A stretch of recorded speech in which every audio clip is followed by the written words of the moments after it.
Fabulous. Welcome, welcome, welcome, everyone. This is Tracy and Wagner with Versatile Inspirations. And today we're going to be talking about the realm of the Earth Star Chakra.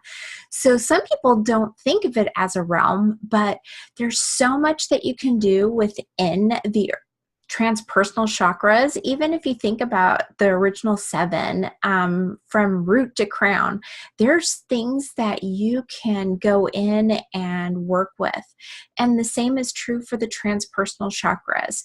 So today we're just going to focus on the Earth Star chakra, and let me share the screen and we'll get started.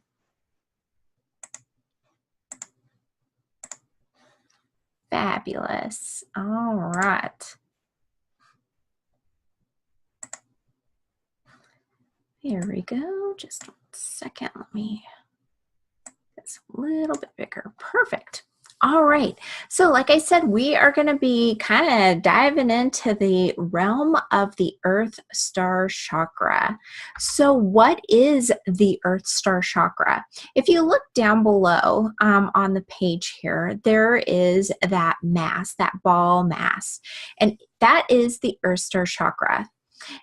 Below your feet, about 3 to 8 inches, just depending on where it's at for you. It could be anywhere between 3 and 8 inches down into the Earth's crust. So not all the way down to the center of the Earth, which a lot of people, when they do meditation or they do grounding exercises, they'll go through the Earth Star Chakra. And a lot of times they don't even realize they're doing it. But that flow going down, actually, when you hit the Earth Star Chakra, it kind of propels it and allows that energy mass, whatever a cord, line, link, or whatever you send down into the Earth's core, it goes quickly after it hits that mass. But you're also, at the same time, you're tapping into that Earth Star Chakra. So let's see what we can do with the Earth Star Chakra itself, which that's the mass that is there down in the Earth's crust between 3 and 8 inches down below. So what can we do? We can talk to Mother Nature. We can have a conversation. We can get the wisdom from Mother Nature herself. Mother Gaia is that same energy within the earth that we can tap into once we hit the Earth Star Chakra. We can talk with fairies. We can get just wonderful information from them. They are a fun energy to work with. They tend to be outdoors a lot. They work with plants and animals all the time. And so if you have a tree that's not doing so well, you can talk with the fairies, you can talk with gnomes, you can talk with a whole bunch of creatures. You can even talk with the tree itself to find out what's going on. So fairies are fabulous. You can also talk with the ocean. And what's in the ocean? Mermaids. You can talk with the mermaids. You can talk with dolphins, with the fish, with the other animals and inhabitants of the ocean. You can also speak with gnomes. Like I said, they have a tendency to also work.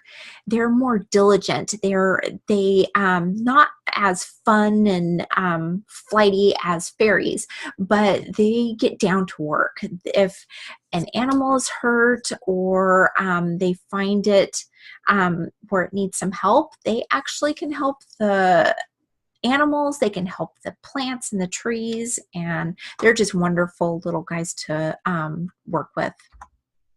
Also, you can work with dragon energy. Dragon energy is very powerful. It's almost like archangel type of energy. It's very protective and powerful. They're wonderful to work with, especially if you're having issues with boundaries and things like that. They will help you in setting up your own boundaries and gaining self-confidence. They're just wonderful energies to work with. You can also work with nature, with hummingbirds, any kind of birds. You can work with their energy. The fairies and the hummingbirds have that same kind of fun, flitty, very fast energy. They're a lot of fun to work with. But like with hummingbirds, they're very direct. They get their jobs done. If you are procrastinating, hummingbirds are great to work with because they will stick to their goal. They find what they want. They get there. They do what they need to do. And that's just how they are. They do have fun, just not as much as fairies. So if you're wanting to get more childlike energy, have more fun in your life, go with fairies.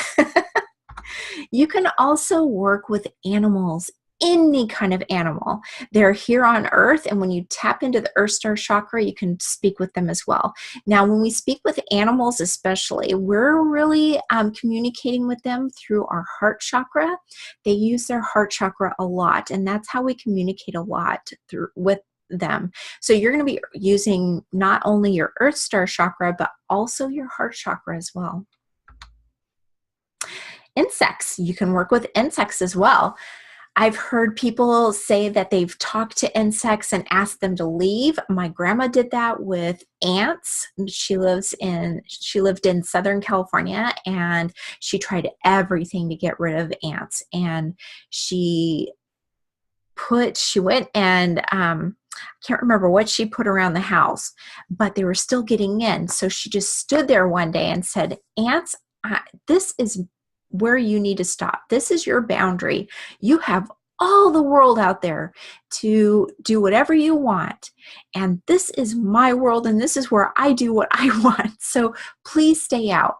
And within a week, they were gone. They stayed in their own areas, and she didn't have to worry about putting anything out again. So I thought that was very interesting, very fun. But maybe try that the next time, I don't know, mosquitoes or something like that is bothering you. Just ask it, see, please, will you please leave me alone, and see what happens. It might work. But you can also get ideas and wisdom from the insects as well. Food. We can talk with our food. We can bless our food. We can send Reiki to our food. But when we tap into the Earth Star Chakra, we can get information from our food sources, whether it's a plant or well, it's going to be a plant, but like vegetables or fruits or anything like that, nuts, berries.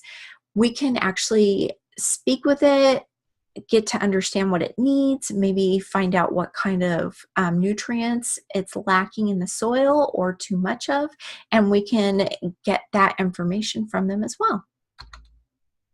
Also, we can talk with weather. Now, sometimes things are just supposed to happen, but we can find out weather for ourselves as well. We can look at the weather and we can find out just information from the weather. You know, what is it really going to be like? We can even smell. I mean, if you think about it, you can kind of smell sometimes when there's a storm brewing. There's also an electrical charge that you can feel when there's going to be a thunderstorm. It's just so interesting that when you tap in and you really start to feel and listen, especially when you go down into the Earth Star Chakra and you're really diligent on listening to a particular thing, it's amazing what you can gather the information from. Also, you can get from trees, from fields, from springs, from streams, anything that is part of planet Earth, you can tap into with the Earth Star Chakra. It's just an amazing realm to get into and really work with, especially since we live here physically on planet Earth right now. Isn't it wonderful to be able to get information and wisdom from it? And you can, just by tapping into that Earth Star Chakra, which again is 3 to 8 inches below your feet, below the soles of your feet, down into the Earth's crust. It's just an amazing thing to be able to do. And there's so much more that you can do. I would love to hear how you've tapped into the Earth Star Chakra and maybe the information that you've gotten from it. Thank you so much for spending some time with me today. I look forward to being with you again soon. As always, I'm sending you and yours love, light, and eternal blessings. Take care.